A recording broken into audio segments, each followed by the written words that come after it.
Welcome to the Slop Temple. We pray this video helps. You open Google Slides on your Chromebook and sign into your Google account. This links your files to Drive. Once done, click New and choose blank or a template to start. Name the file so autosave tracks changes. Make sure to enable offline mode if you'll work without Wi-Fi. You should see the slide editor with a toolbar and slide pane. Now import images or pick a theme. These first steps get you into editing fast and establish a reliable file location. You add new slides using the plus button and choose layouts for consistent structure. Pick 16:9 or 4:3 depending on display needs. Then insert images, text boxes, and shapes. Drag guides or use arrange a line to position items precisely. Once done, edit the master slide to apply logos, fonts, and colors across all slides. This saves time later.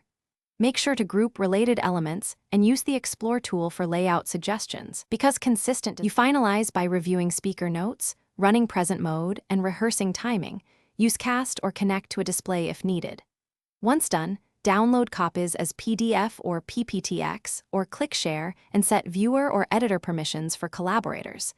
Make sure to version your file or use file version history before major changes. If something goes wrong, clear Chrome's cache, update Chrome OS, and confirm drive storage space. These fixes resolve most loading or sync errors quickly, so you can present.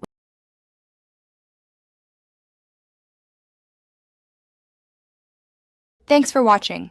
Consider subscribing if we helped you.